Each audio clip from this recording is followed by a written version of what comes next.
Hey guys, happy Sunday to everybody.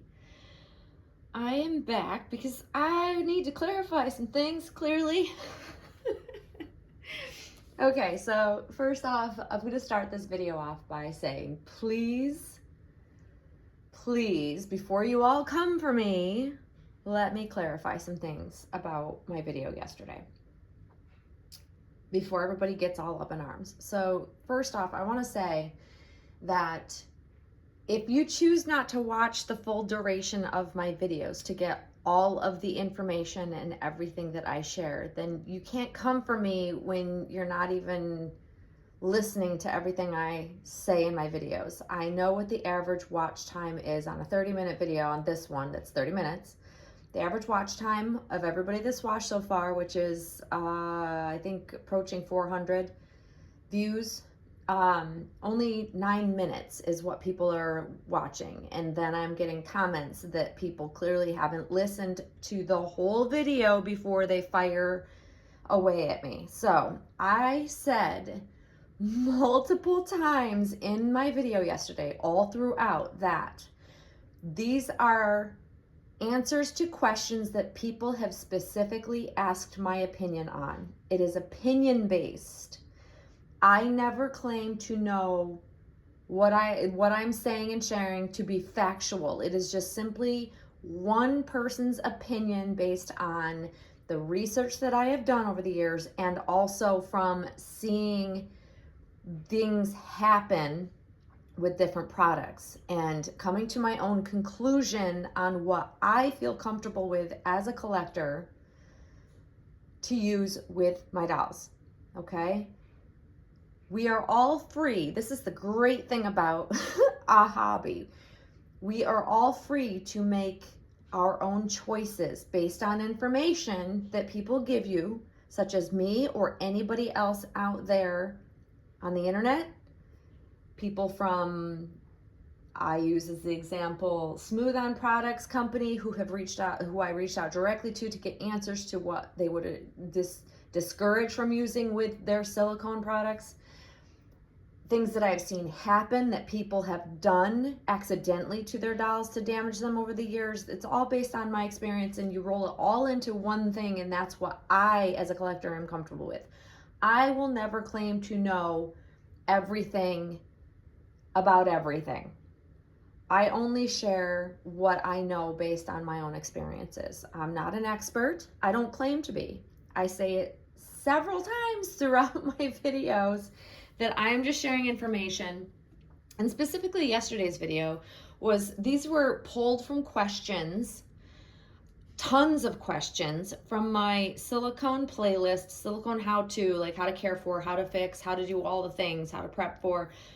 I have a playlist that it's just specifically repairing your silicone. I get tons of comments, tons of questions, more questions. Can I do this? Can I do that? Is this safe?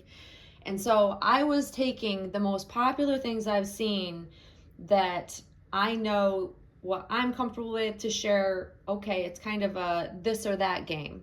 Would you do this or would you do that? What are your preferences? And they're just my preferences. So people get all up in arms because I may disagree with somebody else's thoughts or opinions that they've put out on their channel. Please don't take it for word. I'll share information. You don't have to agree with me. I don't expect everybody out there to agree with me. Listen, my friends, my closest doll friends don't 100% agree with me on some of these things that I talked about yesterday in my video. We all have our preferences. We also have what we're comfortable doing with our dolls, and that's up to each of us.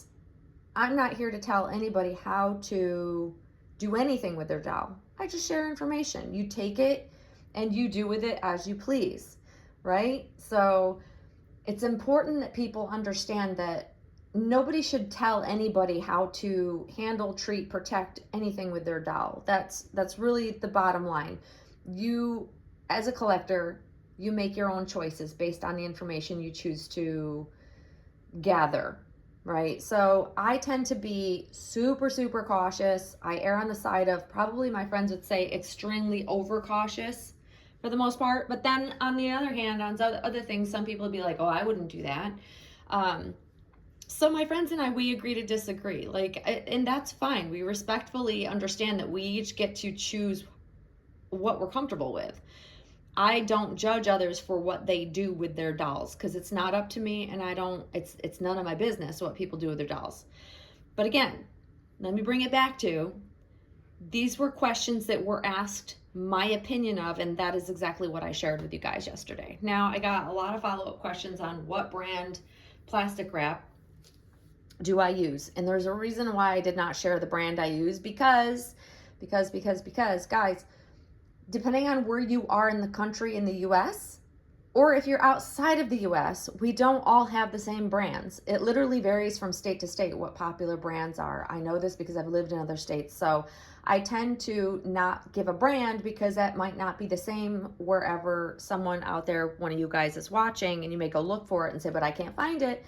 So what I will tell you is what my recommendation is if you're gonna look for a cling wrap to use to put on your doll's heads, just look for, you have to actually look at the ingredients, because it may say clear plastic wrap or clear silicone wrap. It can say 1,000 different things, but it doesn't mean the ingredients are purely that. And that's also something that's key here. You need to look at the ingredients. But to answer the question of what cling wrap do I use a brand that I have found that is BPA free, plastic free, and latex free. That I have found has been fine to use on Monroe's head. I've used it on other dolls' heads, vinyl as well as silicone, and I have not had any issues. However, we only know what we know until something happens, right?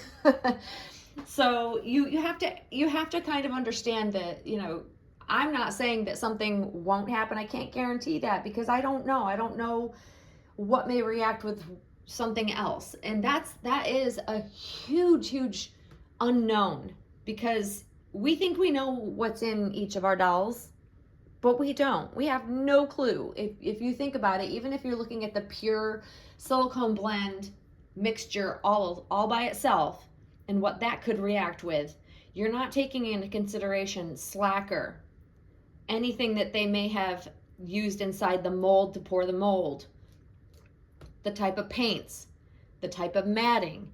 Like, all of these things have chemicals in them. It's a mixture of chemicals, and finding things and being aware of things that could potentially react, literally anything could react with it if it's got chemicals in it. Like simple water. We think water is simple, right? We can wash their hair or just rinse their hair.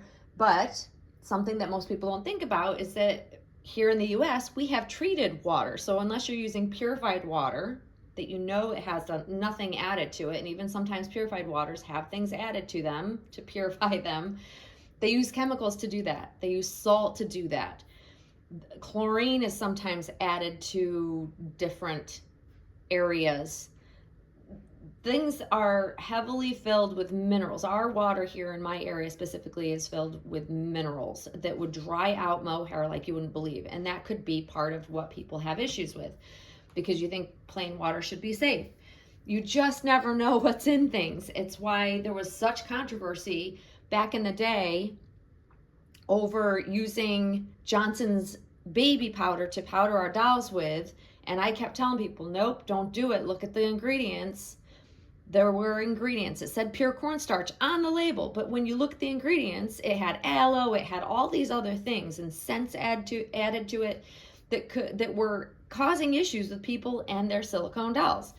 That is just yet again an experience that newer collectors would not maybe know about. So that's why I share these things. But then you can take in the information in my preferences, and then you apply them how you're comfortable. So if you're not worried about these things, you don't have to even think twice about it. Do what makes you comfortable. It's all up to each collector.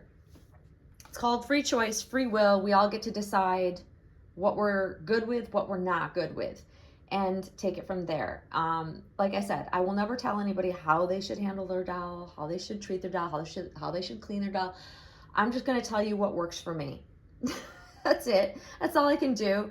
And it's probably why I waited so long to make a video like this, because I knew it would upset people. And just because I disagree with you doesn't make it wrong either. Like there's not just one way to do things. I'm not saying my way is the only way. I'm saying my way is the way I'm comfortable with and what's worked for me. It doesn't mean that other ways of doing things are wrong. It's just different from what I would do. That's it. No judgment. I swear, there's no judgment here.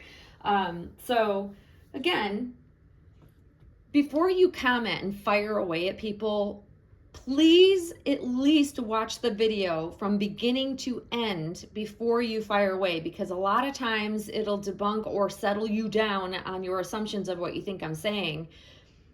Because I have said over and over and over again throughout any video I talk about these sorts of things, these are my personal opinions only. That's it. Take it for what it is. And I even said, specifically in yesterday's video, don't take anybody's word on the internet for fact. You need to take information in and then do your own research and make an educated decision based on gathering a bunch of different information and seeing where that comes from and what you may have experienced and seeing someone actually have happen with their dolls. Like, you have to kind of be a researcher, put your researcher thinking cap on and really take in all information and then make your own educated decision. Never say, well, I did this because someone said it was okay to do it. Don't go based on what anybody says. Do your own homework, and then you know you've done your due diligence and you know what you as a collector are comfortable with. And there's, like I said, if it's different from my way, it's not wrong. It's just what you're comfortable with, and that's okay. That's why we get to do all different things that we each want to do. No one's forced to do any one thing, right? So that being said, hopefully that clears things up.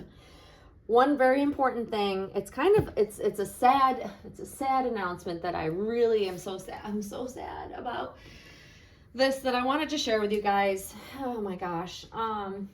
So we all know the current climate with tariffs and prices of things going up and things like that, right? I'm showing you a GroVia diaper. This is one of many that I have. This is one of my highly recommended, most loved, my top choice of all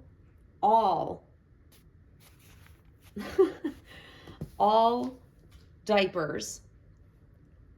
That's my choice. I have recommended this to my friends, to fellow collectors. It's the best cloth diaper that I have seen out there. I've tried a lot of them. I have a whole diaper collection of many different brands over the years, and GroVia has been my #1 go-to. Time and time again, this is my go-to. This is what fits a plethora of size dolls perfectly, and it has the ability to make even smaller for smaller dolls. So it does actually fit. Like, this is meant to fit 5 to 12 pounds. It really does.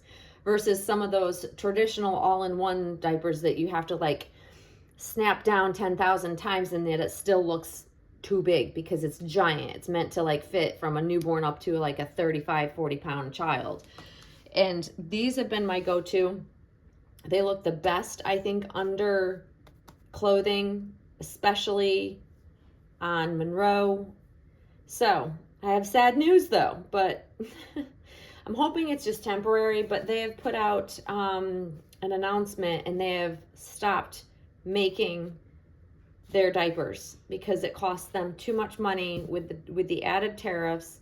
It's costing them too much money to get the materials to continue making them and making them affordable and worthwhile to the community, whether it be moms and dads or us buying them. And it makes me so sad. They've already sold out of everything they've had in stock. Luckily, I have what I would consider a collection of all the pretty girly colors. This is one of them that's a favorite of mine. I think it's really, really cute with the dandelions on it. I have all of the varying pink colors that they have. So I've managed, I'm glad I didn't ever sell any of mine. I have limited edition prints that they did, but I am so sad that they may not continue making these at all. They said they've pressed pause until hopefully something changes. But unfortunately, what usually happens with companies is that once they shut down for good. I hope I'm wrong. But if you see any, I've seen these for sale in the secondary market. Most of them are going to be used, unfortunately, which whether or not you're comfortable putting a used cloth diaper once it's been laundered on your doll, that's completely up to you. But majority of what I'm seeing online is that they've bumped anybody that's got any new, brand new ones, they have literally price gouged. The prices jumped significantly. So if you're able to find these, if you still like these, look for them and nab them up if you can find them at a reasonable price. I'm good with what I have, but I have told my friends to find, if you can find them, snag them, because I don't know if they're going to ever be around again, and that makes me so sad. So yet again, something super frustrating from the current climate, unfortunately, the cost of things that's already taking effect, that are affecting us. It's affecting purchasing certain brands that are overseas for me. Literally everything has jumped in price, which makes me super bummed. But I guess maybe that'll slow buying for me. And maybe that'll be a good thing, the silver lining, perhaps. But again, if you like this brand and you can find them brand new, snag them if you want them, because they may not ever come back. So yeah, that's a bummer. I was very sad when I read that. So yeah, so I wanted to let you guys know that. Just a bit of important news for those that really like the brand out there. I know that many of my friends do. So anyways, guys, hopefully you're enjoying your Sunday. I wish I could say it's a gorgeous day here. I mean, it's not raining, but again, we have extreme haze from the smoke in our area, so it's not safe to be outside. I really hope this all clears up, the rain goes away, and when the actual first day of summer occurs, which is what, June 21st? Is that when the official day of summer begins? Am I right on that? I could be totally wrong. If I'm wrong, my bad. But I will say, I hope it clears up, because so far, this has been miserable start to warmer weather. And it's so short here that I need it to be sunny, nice, and I need to be able to be outside in it, so that by the time the cold winter really comes back, then I'm ready for it. But at this point, I'm feeling very sad, because I really, really wanted to take Monroe out, take her for some strolls. I don't know. I just want to take her out, and I've just not been able to, so it really frustrates me. Anyways, guys, I hope you enjoy the rest of your Sunday, and I will be back with more videos. Hopefully this clarifies some things in yesterday's video, and thank you as always for watching, guys. Bye-bye.